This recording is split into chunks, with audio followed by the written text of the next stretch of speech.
Kaway-kaway mga ka-farmers, magandang araw sa inyong lahat, Luzon, Visayas at Mindanao. Kumusta tayo dyan mga ka-farmers? Sa videos na ito ay i-share natin ang mga kunting tips sa paggagawa ng itlog maalat, especially sa pagkukulay, kasi maraming nagtatanong bakit daw natatanggal kaagad yung kulay ng ating itlog maalat. Meron kasi dyan na technique, merong paraan para mas lalong kumapit. Mas maganda kung tatapusin mong panoorin ang videos na ito para makita mo kung papaano natin ihulog sa kulay ang ating itlog, kung ano ang paraan para manatiling maganda ang ating itlog maalat. Pero bago natin ituloy ang ating kwentuhan, kung bago ka pa lang napadaan sa aking channel, please subscribe to my channel and hit the notification bell para updated ka sa ating mga videos na inilalabas. So ayan mga ka-farmers, nandito tayo, kasama natin si tatay at ang kanyang mga anak. Talagang tumutulong sa paggawa ng itlog maalat. Marami itong ginagawang itlog maalat ngayon. Kung makikita nyo yung container na yan, mayroon na laman plastic. Ang ginagawa dyan mga ka-farmers, ilalagay dyan yung itlog na binalot na ng putik. Pagkalagay dyan, pag napuno na, saka isisirado para hindi sumisingaw at maganda yung pagkagawa ng itlog maalat. Kasi mas effective yung alat niya pag nakasirado ng plastic. At pagkatapos mo siyang balutin, kailangan mo siyang ilagay sa madilim at malamig na lugar. Sa mixing naman ng ating lupa at asin, ngayon ay sasabihin ko na naman ulit. Sinabi ko na ito sa una kong mga videos, pero baka may magtanong dito, mas maganda kung sasabihin ko na. Ang kanyang ratio is 50-50. Kung gaano kalaki ang takal ng iyong lupa, ganun rin karami ang asin. So kailangan natin gamitin yung lupa na bahay ng anay o yung tinatawag na bahay ng nuno sa punso. Hindi yan bahay ng nuno sa punso, kundi bahay yan ng anay mga ka-farmers. Sa paglalagay naman ng tubig, kailangan mo siyang tansyahin kung gaano karami yung lupa at kung gaano karami yung asin. Kasi mas maraming lupa, mas maraming asin, mas maraming tubig. Makikita nyo naman yung lupa na hinahawakan ni tata, yung putik na yan, kung gaano siya kalapot. Kailangan pag tinisting nyo siya na bumabalot na yung lupa sa ating itlog, pwede na yan. Tips ko sa inyo mga ka-farmers, pag naglagay kayo ng tubig, dapat maliit muna. Pakiramdaman nyo muna kung sakto na yung lapot, pero pag kulang, dagdagan nyo lang. Kasi pag mapasobra ka ng tubig, mahirap nang habulin. So mas maganda kung pakunti-kunti lang yung paglagay natin ng tubig para matansya natin ng mabuti.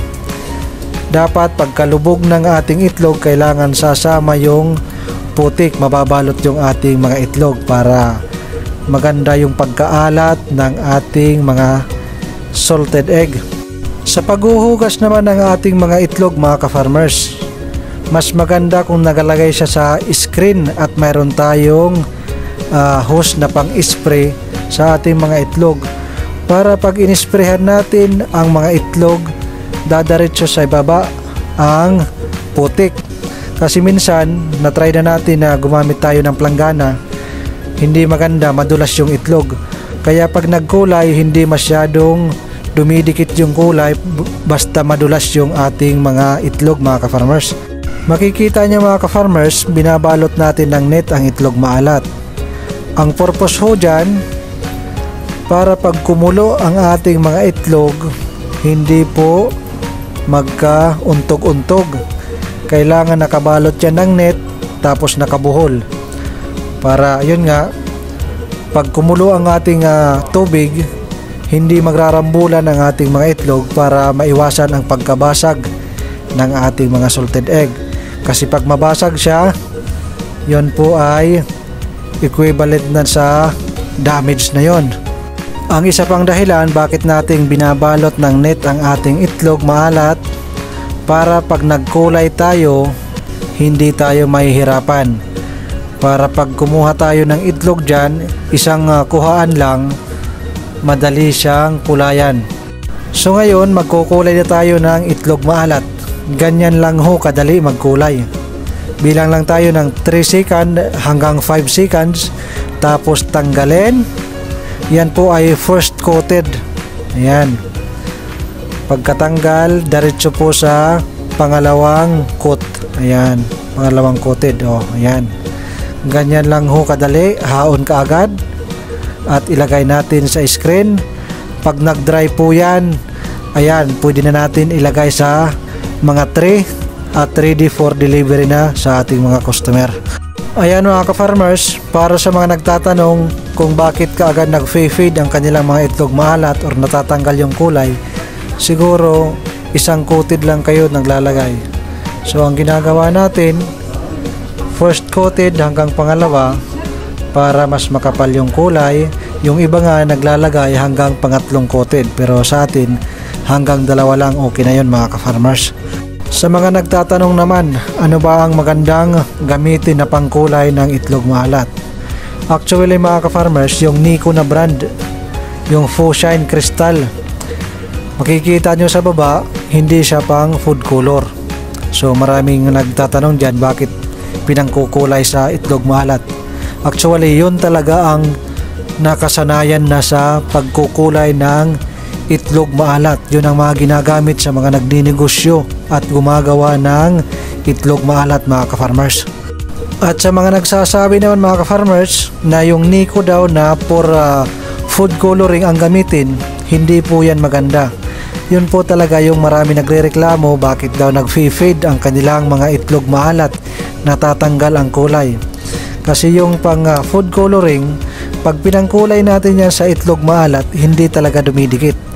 Kasi yung ating itlog, medyo shiny siya at saka glossy. Pag yun ang ating ginagamit, hindi gumagana. Kaya yung ating ginagamit mga ka-farmers, yung Nico na brand, Fushine Crystal. At kung walang stock yung Fushine Crystal, pwede kayong gumamit ng Red Grana. Pwede rin yan. Pareho lang yan ang epekto mga ka-farmers. So ayun lang mga ka-farmers, tatapusin na natin ang videos na ito. Sana mayroon kayong napulot na aral sa ating videos na ito.